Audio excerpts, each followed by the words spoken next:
maka engkau boleh minta cerai. Itu kan keadilan Islam. Cuman yang mendengar ini antara cerdas dan tidak cerdas. Nah coba, lah wanita yang dengar di hadapan Nabi itu wanita cerdas. Bukan sudah sebagai perempuan sudah punya sedikit. Wanita sudah, masa ya Rasulullah gara-gara begini saya harus cerai. Adakah pilihan lain ya Rasulullah? Baru cerdas.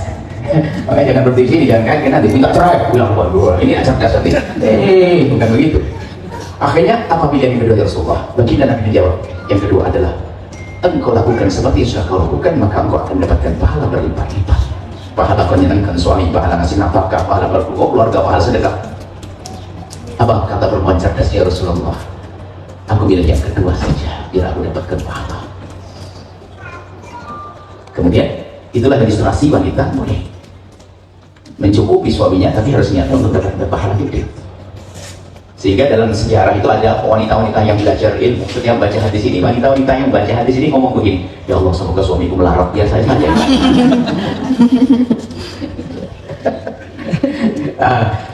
Ini ilustrasi tentang wanita karir. Maksudnya wanita karir boleh, tapi dengan catatan 5 paling tidak. Ada dapat restu dari suami. Restu dari suami. Restunya restu yang benar. Ada restu yang nggak benar. Bang, hidup kayak begini terus, gak pernah ada gas habis ini mana mak, di sini bang ya kok. Itu ngancam namanya. Kalau minta izin yang menurut abang saya, abang, kira-kira saya sih jauh dari abang berat. Kalau saya, kira-kira menurut abang gimana kalau saya ikut kerja? Saya mau kerja. Ngomongnya abang begitu, jadi suami itu jawabnya memang bukan gara-gara takut tuh. Dan minta izin mau kerja ngancam dulu, abang sekarang utang kita berapa? Uang sekolah belum ada, abang gak pernah dapat duit. Kerja ini abang, di sini datang. Iya dong. Cara minta izinnya serem banget begitu. Tapi minta izin yang penuh dengan kelembutan. Yang pertama adalah izin suami. Yang kedua kerjaannya halal. Yang ketiga tempatnya terhormat. Coba pas bulan baju pakai kawat dan terhormat naik. Izin suami lah ya. Izin suami. Kerjaannya halal. Apalagi ibu ingin membusanai wanita. Kerjaannya halal dan berkah. Kemudian terhormat, ya kan? Kemudian yang keempat, tidak meninggalkan kewajiban yang lebih penting lagi. Mohon maaf, jangan sampai suaminya yang kenapa sih sibuk banget? Lu tadi ngomong yang ya? Ini Mas Surian belum sampai sudah sibuk terus sama istrinya. Nah boleh. Ya, yang kelima yang kelima terpenting kalau Anda menjadi wanita karir di surga ini. Yang kelima adalah tingkatkan ketawaduan. Sebab banyak wanita di saat sudah mulai punya, itu awal kehancuran yang mulai sombong. Lihat yang banyak bercerai adalah janda kaya. Ya, mohon maaf dari sini, insya Allah dari sini. Nah, saya yang nilai, karena apa? Misalnya, langsung bisa bayar cerai. Itu pengen bener, aku bisa sendiri kok, aku bisa kemana? Padahal dia tidak butuh uang saja, dia butuh seorang suami yang lembut seperti dia. Tapi ini kesel, tak selesai. Itu kan urusan ibu ya. Dia sudah jaga. Terus sudah nikah lagi ya, kok mau kapan? Makanya mikir dulu. Ini bab suami istri, makanya suamimu nanti sama saya nanti. Karena giliran para istri. Jadi seperti itu, pada kali ini tidak ada bocoran suami ada di sini, ngapain ada di sini? Nyuri bener ini. Jadi boleh, tapi tingkatkan ketawaduan. Karena apa? Seorang suami di saat dia tidak mendapatkan rezeki waktu mau pulang ke rumah sudah gemeterannya. Dia kebayang dimakanya anaknya, uang kuliah, kompor, gas, listrik, sudah ketakutan. Kalau sudah sampai rumah jangan dibikin takut dengan seremu kamu wahai perempuan. Mestinya kau buat kenanya abang. Apapun yang terjadi pada abang, dapat duit nggak dapat duit, masa lihat ayam begini nggak senyum abang. Aduh, surga berjalan di atas bumi. Jangan bilang abang, ya Allah cuma segini seharian. Ini perempuan pasti tidak pernah ngaji, makanya saya ngaji.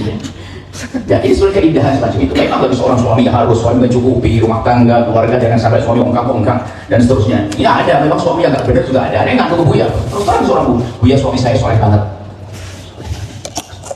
Masih mana? Oh dia hadir kajian, kurang ngaji Buya. Masya Allah. Cuman dia Buya nggak pernah ngasih nafkah. Saya suruh kerja di pasar. Wah ini suamimu tuh kurang ajar. Kata sering ngaji di mana dia? Sudah kita tangkap suara apa? Sama Buya. Sudah mikir apa dia itu kok kurang ajar banget?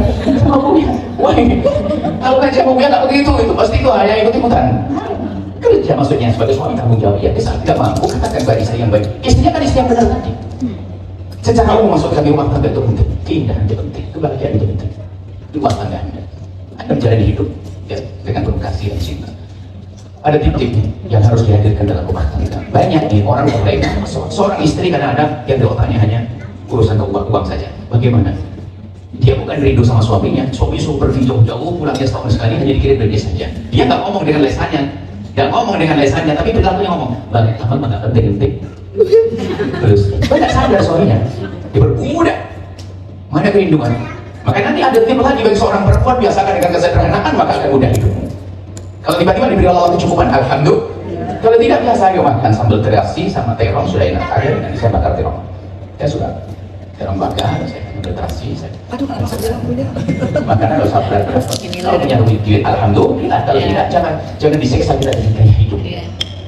Orang yang gaya hidupnya tinggi susah berbuat baik. Karena dia mengejar kesombongannya. Dia mau berderma ingat bukan di mobil. Dia mau berderma ikut membeli rumah di rumah ini. Dia mau berderma mau beli kuburan di tempat kuburan ada AC-nya di dalam. Ada macam-macam. Lihat, kalau sudah hidupnya seperti itu nggak enak. Karena mengikuti gaya hidup. Anda boleh kaya raya, amin. Amin. Kaya raya di surga, lihat. Menikmati kekayaannya oke, tapi berderma tidak laku. Kenapa? Saya harus menjadi orang di dunia hasanah, di dunia enak. Wabil akhirati hasanah. Maka dalam rumah tangga tolong, kalau Anda mencari rezeki jangan lupa. Sebetulnya Anda mencari uang adalah untuk menghadirkan kebahagiaan, bukan untuk menjadi bahan berantem kepada suami. Contoh Anda lebih banyak duit, bayar banyak, suami tidak. Jangan ribut dong. Alhamdulillah saya daripada tidak dapat suami. Suami nggak dapat duit, saya nggak dapat duit, kan enak semuanya. Masih aham. Alhamdulillah suamiku bangkrut, saya tidak bangkrut. Syukur atau tidak? Kalau bangkrut semuanya maunya. Enggak kan? Jadi biasakan hidup itu indah, rumah tangga yang indah. Karena ini urusan bisnis buahnya, biasanya gara-gara perbisnisan ini akhirnya ada kesombongan seorang istri, kelalaian seorang suami dan seterusnya. Lupa bahwasanya bekerja itu untuk menjadi rezeki untuk memperindah di dalam kehidupan rumah tangga. Maka ayo semuanya. Dan nanti ada rumah tangga ini ada beberapa hal yang harus perhatikan. Kalau ada mungkin ada 10 poin paling tidak dan semuanya. Jadi Anda jadi wanita ini, perempuan semata wanita, saya karep wanita ini, dia pulang nanti suaminya nyari saya. Kenapa istri berubah? Siapa yang bikin berubah? Nyari saya. Jadilah istri yang soleha. Karena soleha ini indah. Dan kesolehan itu ternyata sangat indah. Anda harus mengerti bahwasanya kalau dari masalah ekonomi, ini masuk dalam satu bahasan, lakukan kewajiban dan jangan menuntut. Jadi semua dari pasangan itu jangan sibuk menuntut pasangannya, tapi berpikirlah apa yang harus aku lakukan untuk pasanganku. Ini kalau mau dipakai indah, menuntut itu gak enak. Sebab kapan Anda menuntut kepada pasangan, itu artinya Anda telah mengajari dia untuk menuntut Anda, mau tidak mau. Dan dituntut itu tidak indah, biarpun itu benar ya. Seorang suami sudah menyuapkan uang saku, uang bulanan kepada sang istri. Tak taunya sebelum kasih istri ngomong, "Bang, sudah telat, hari ini belum dikasih." Mau dikasih, tak kurangi gitu. Gara-gara kayak gak enak dituntut itu. Maka jangan menuntut Anda, lakukan, berpikirlah tentang kewajibanmu. Ini panjang penjabarannya.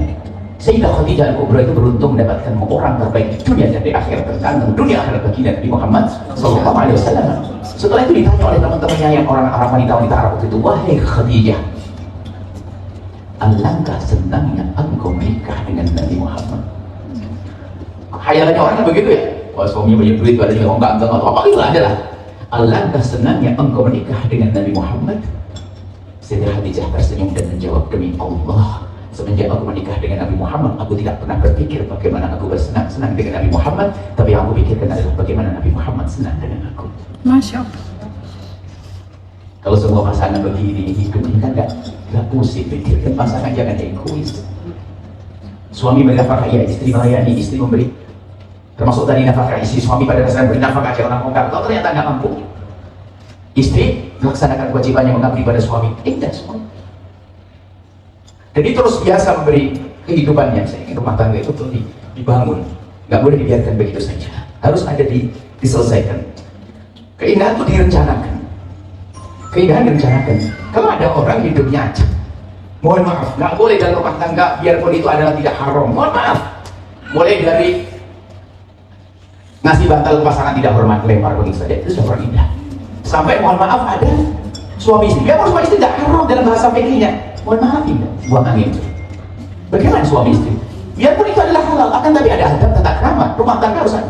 Karena itu menjadikan rasa hormat hilang dan sebagainya. Sehingga seorang suami juga harus perhatian pada istri, memikirkan istrinya. Bagi Nabi kurang ganteng apa? Kurang bersih apa nih kalau suami? Suamimu di mana? Di rumah, dengar nanti. Sampaikan soal suamimu. Suamimu. Baginda Nabi itu sudah ganteng begitu, bersih begitu, wangi begitu. Kalau masuk rumah apa yang boleh lakukan? Ada satu baskom, ada isi air. Dicelupkan tangannya, dirapikan rambutnya. Sudah ganteng dulu. Acak-acaknya masih ganteng. Kemudian kalau masuk kamar pakai siwak, membersihkan mulutnya sudah bersih. Ada pada balik sentuhan tangan ke air, ada pada balik siwak. Ini untuk merapikan, biar kelihatan tambah ganteng lagi. Siwak membersihkan mulut untuk meyakinkan pasangan rasanya dia bersih siap. Mohon maaf sebagai suami istri itu dicium dan sebagainya. Kadang-kadang saya bilang ke suami, para suami, jangan pernah pulang ke rumah kecuali mampir ke pom bensin, sikat gigi, pakai minyak wangi, pakai di kaos deh. Jangan sampai istrimu ngobrol denganmu waktu kamu datang, kerudungnya di hidung setengah jam kau tak apa-apa. Ini suami juga begitu, perhatikan dong. Harus begitu, perlu. Dan itu gak harus mahal, gak harus pakai baju mahal-mahal, gak harus pakai minyak wangi mahal, jangan bikin minyak wangi yang bikin musik itu aja dah. Jangan aja, air baru gitu. Kemudian seorang istri kebalikannya oleh istri seorang giliran Anda. Tadi suamimu sekarang Anda. Apa sih salahnya kalau Anda, mohon maaf tiba-tiba Anda menyisihkan waktu sebentar saja untuk menyambut suami bukakan pintu. Kalau tidak bisa, cukup menolak dengan Anda, Masya Allah datang berdiri biar udah jalan, nggak maju. Ambilkan segelas air misalnya. Suami jangan nuntut kayak ini. Lakukan ini kewajiban ya. Ini bukan masalah nuntut, ini masalah kewajiban. Anda punya kewajiban sendiri, pulang ke rumah bepergian sudah bawa coklat sekarang, langsung masuk ke rumah, begitu loh. Dia harus ada, ini sendirinya beda. Jangan doa hijau itu jangan kencang-kencang Ustaz. Sama istri Ustaz itu hanya di mimbar saja, kata Ustaz. Di rumah ada lagi. Ustaz sampai di rumah, Ustaz Assalamualaikum mbak istriku. Ustaz ada itu. Indah, itu juga rumah tangga indah, tapi indah. Nabi itu indah kalau ngomong jangan kena hati. Jadi pakai siwak, kenapa? Meyakini gak dosa mulut. Nabi ditunggu Siti Aisyah dulu istri. Kalau Nabi ngerti kata jam 4 itu, jam 4 sudah siap beredaknya. Sehingga setiap ada budak lewat, bukan gitu, dia tak langsung ikut ternyata bukan gitu, kayak Anda kan gitu, kalau udah elah gitu. Ya motor datang dikira suami, mobil datang dikira suami, ya itu kan belum ya, karena sudah nanti. Suatu ketika, bagi Nabi terbuka, dalam peperangan terulang-ulang, waktu mengendarai kuda itu sakit, turun, disambar Siti Aisyah. Siti Aisyah menyambut langsung, tampak itu giliran kalau itu, kaget Siti Aisyah, tidak basah. Dicium harum darahnya Rasulullah, ada darah, ada bukan? Sakit ya Rasulullah. Kalau bahasa sekarang, kalau Nabi kan bahasa jadi bahasa. Kalau bahasa kan nih, iya yang tadi bahasa sakit cuma sekarang dia ayam hilang, gitu loh.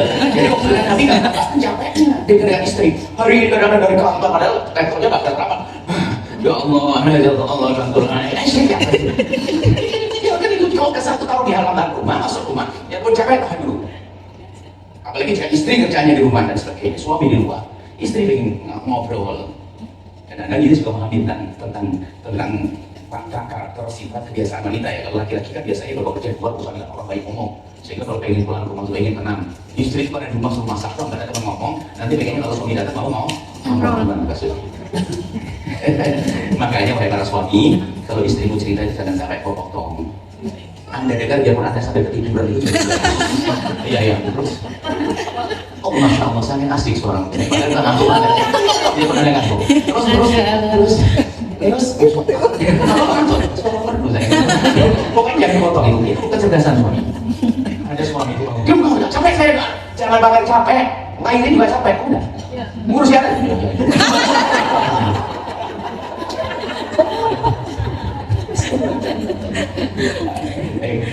Termasuk kalau sampai di rumah tolonglah suami kalau pulang ke rumah itu ada satunya apa istri gimana ya ngapain. Biarpun kita harus memahami cara pasangan kita mencintai, bukan cuma ada ini ada selalu pahami cara pasanganmu mencintai, jangan kau paksa dia untuk memahami cara mencintainya.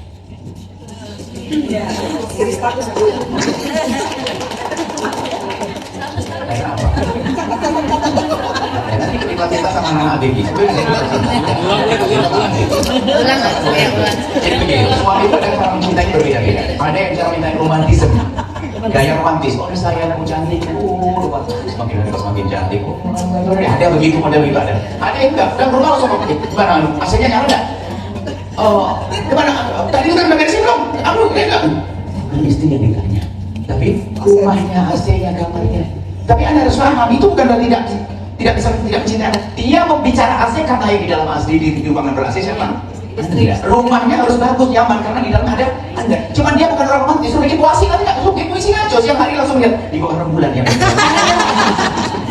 Jangan dipaksa bikin puisi, maksudnya jangan ya. Anda pahami cara pasangan yang mencintaimu, jangan mau paksa dia untuk memahami cara mencintai. Iya. Jadi jangan bukan lutut.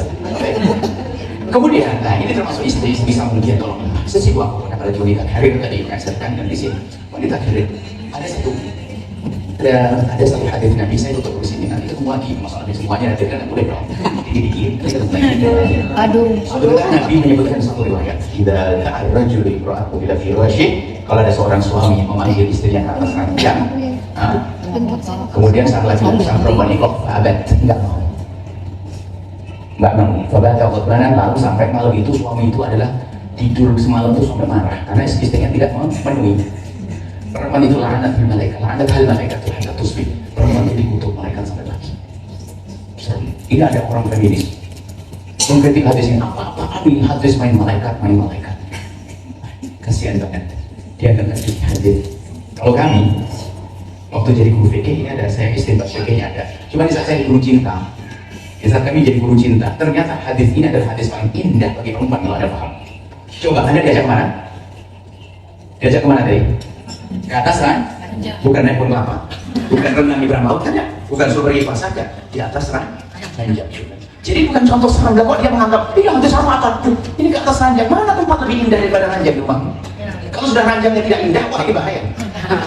Ayo, coba sering apa? Ya kok ogah-ogahan perempuan ini. Ya ini juga enak, yang bagus ogah-ogahan. Sampai suaminya semalam marah, dikutuk mereka. Ini jelas sekali, cuman ini jelas hadis untuk keindahan buat perempuan. Cuman kami meraba-raba kok di atas ke atas ranjang ogah-ogahan apa sih? Setelah saya amati kemudian konsultasi banyak, ternyata model-model bukan Anda, kalau model kan kayak orang-orang seperti Anda, bukan Anda. Perempuan-perempuan itu rata-rata memang begitu. Kalau sudah suaminya mau